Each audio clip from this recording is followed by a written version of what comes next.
Okay, so I was making a mixtape before, which let you guys see me, even though it's a snow day, so I didn't exactly get ready to do videos. I think in the future I'm going to have to remember to fix up before I do these. This video, I'm using a different software. This time I'm using Snagit because it lets me upload videos a lot easier to YouTube. The other one's going to take me a little while to be able to post online, so I'm going to use Snagit. And I'm going to start with my 111, I think FJW07 class. So right now, if you come out to online.gtcc.edu, that takes you to Moodle, which is basically our classroom. So even though this is a hybrid class, and I'll see you guys once a week, a lot of what we're going to be doing is going to be done online, and it's very important for you guys to continue to come to Moodle every week.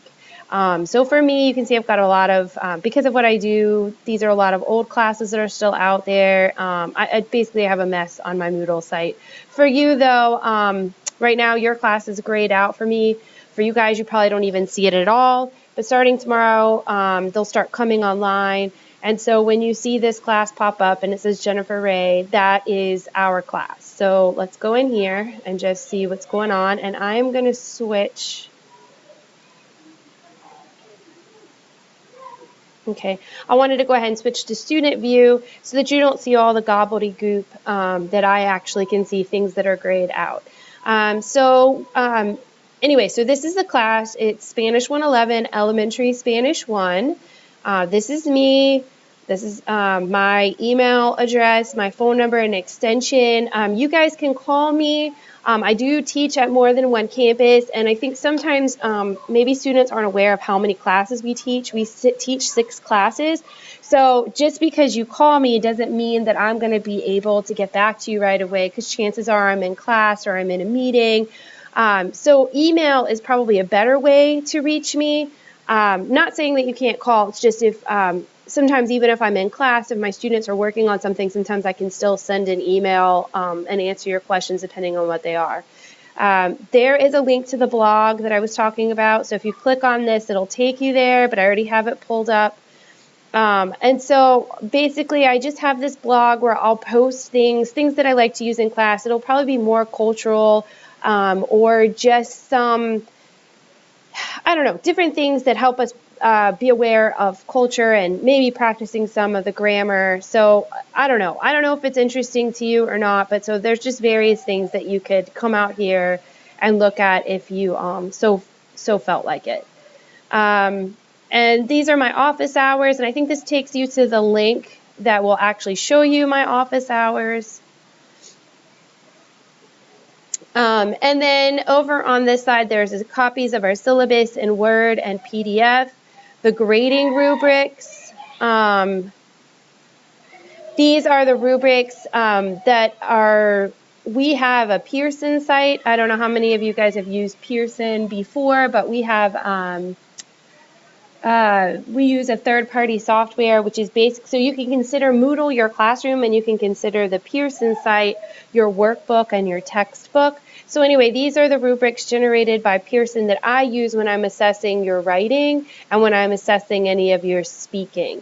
You will do speaking and writing for me, and all of that will be, since I see you in class, some of your writing might be done in class, but I usually won't use the rubric to grade it. It's pretty much you get 100 if you've done it.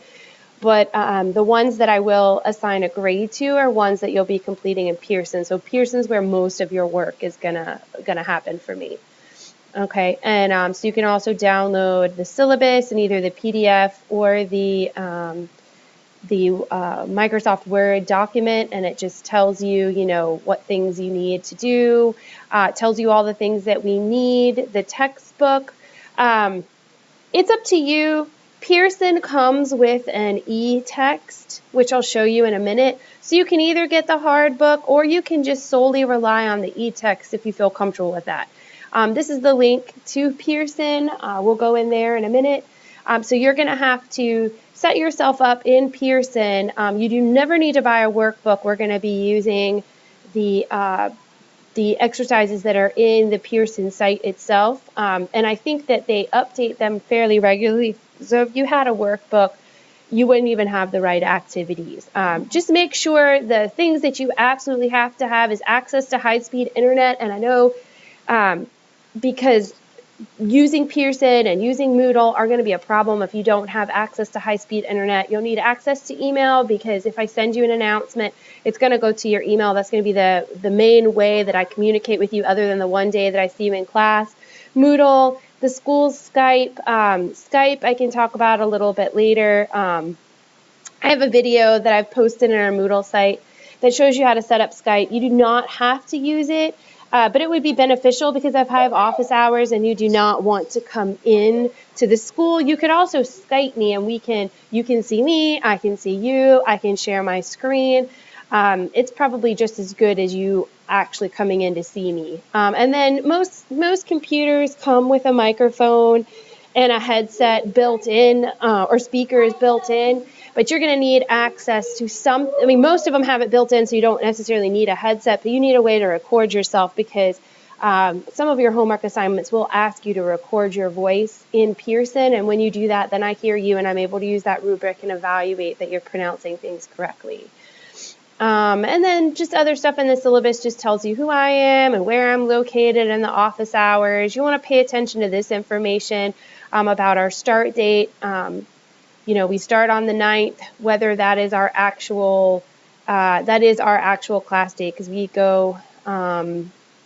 meet from 1 to 1:50. So, and since there's been snow, and I don't know what the situation is yet, whether we'll actually go this Monday or not, but our class will open up and you can go ahead and get started. You'll want to pay attention to census date. You have to complete an assignment by the census date, where we're located, when we meet, how many weeks we meet, and by when you have to withdraw if you think that but it looks like I have the withdrawal date incorrect. I'm going to have to go back and fix the withdrawal date. And then this talks about the census date, the withdrawal date. This talks about the student learning outcomes, what you're supposed to do upon completion of the course. Everybody knows the school grading scale. This tells you how I do my grades. And this is just kind of important because, make sure you're paying attention to this. A lot of times people will just do exams or essays and they'll forget about the homework and the classwork. But if you add that up, that's 25 points. Nobody wants to throw away 25 points. Plus, if you're on the bubble between grades, those 25 points could push you over the edge. So just make sure that you're keeping up with your homework and your cultural activities and your classwork. And this just tells you who else you can get in touch with. If you have an issue with the class, you come to me first. If I don't resolve it or you feel like you need to go over my head, you would start with Shelley Lutzweiler, and then you would take it to Dr. Laura Yanuzzi. This just tells you about ADA, Title IX. So it just tells you what our responsibilities are regarding ADA and Title IX. And then this just tells you about the online classroom and technical support for the online classroom. They will give you technical support for Moodle. I'm not sure how good they are for my language labs. If you're having trouble with my language labs, you're probably going to want to contact them. And if you look out here, this is the priority line. This is the line that you would call my language labs to get help from them. I'm pretty good at troubleshooting as well, so you could ask me if you need to. Tutoring, this also gives you information about tutoring if you need it. And tutor.com, an online tutoring service. This tells you about attendance and how that it's really important for you guys to attend class. We're not really allowed to kick you guys out for missing class, and I hate saying that because that's like a green light for certain people to just, I don't ever have to come to class. But if you're not coming to class, especially in a hybrid class on a regular basis, we are doing classwork activities that I'm giving you grades for, and I am going over the information that you're going to need in order to pass your tests and your orals and your essays. So if you're not attending class regularly, you're probably not going to do well in the class. Then there's the student academic integrity, where, just talking about that you're not supposed to cheat, and the conduct policy, and your email, my email turnaround. I try to do as best as I can. I do have a smartphone and I try to answer your emails, but remember again that I also teach 6 classes and we do advise. So I am busy throughout the day and cannot always answer emails. So I do ask that you give me 48 hours. I try to respond quicker than that. It just depends on what you're asking me. If you're asking me something that requires a more in-depth explanation and it's maybe 8 o'clock on a Tuesday night, then I'm probably not going to be able to answer you back because I need to go into the office and give you a more detailed explanation. But I do try to keep up with it. If, however, it's gone longer than that, then something has happened. Either your email didn't get to me or it somehow got lost in my inbox. Please try again. You should hear within 48 hours. If you haven't heard by then, something happened and I need you to send it again. And I apologize for that, but you know, sometimes it can't be helped. Like sometimes people type the email in incorrectly. And late work, I don't generally accept any late work, but if you have a problem with an assignment, this information right here is essential to me. I need to know who you are, what class and section you're in. Since I teach 6 and a lot of them are onlines and hybrids, I don't see you guys on a regular basis. So knowing who you are, you have to remind me by including your class and section number. That just helps me more quickly be able to answer your questions. And if you put the assignment name, its due date, and the date that you're asking me these questions, that's very helpful. Okay, and I'm going to have to go over a couple more things. I'm going to have to do more than one video, I think, to explain to you guys everything. But anyway, there's the syllabus, the rubrics, the course schedule. I might try to add something else here, but for right now, it just tells you that your homework is due at the end of the day on Thursdays, unless otherwise stated. So you can check that out. I've also set up a bunch of links over here to help you throughout the class. That's the Pearson line. This is the link to my language labs, which I'll start the second video with that. This is a video that tells you how to set yourselves up in my language labs, so I suggest that you watch it so you can get started. This is the course code for your class, which you'll need to set yourselves up in my language labs. This is a link that will take you to, let's say you have an Android tablet, you can put your eText link on your tablet. This is the one you could put on your iPad.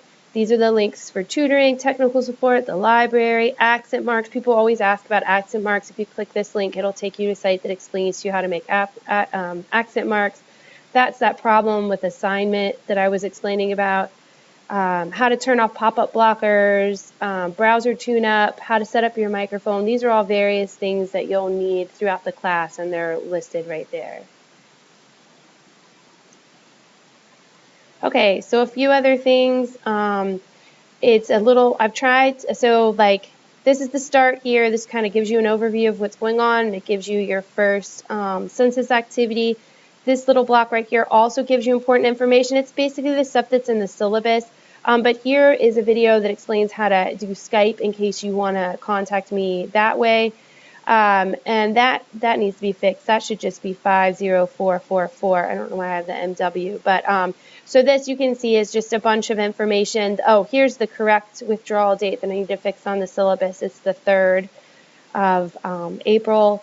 But these are just various pieces that are in the syllabus that I've posted here as well. And this also just tells you a time requirement. So just remember that in respect to participation in coursework, you should expect to spend the same amount of time each week with the material that you would if you were attending a face-to-face. Because you guys technically aren't face-to-face, so just remember that you're going to have to make up the extra face-to-face time online as well as homework time. And so I've given you, roughly 4 to 5 hours each week that you'll be spending on the class. Okay, and each block, you can open it whenever you're ready. I've done it by weeks, and everything is due on the Thursday. This tells you what we're going to be studying. I'll give you an introduction as to what you should be able to do when you're done. And then these are the various assignments that you're being asked to complete. Whenever there's a My Language Labs, there'll probably be a link that will take you out to My Language Labs. And here is their books that have hyperlinks to videos of the lessons that you need to study to first get started.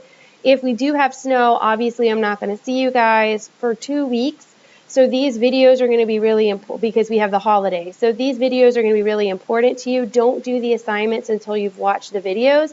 And then if you have any questions about the videos, there is also a class participation forum that I have each week where I ask you to watch the videos and post any questions or concerns you have about the material. So that is a requirement for you guys, and that's going to be essential for you for these first few weeks, assuming that we don't get to see each other, because this is the only way I'm going to know what you're having trouble with. So please watch the videos and then post in the class participation any questions or concerns you have so that I can answer them.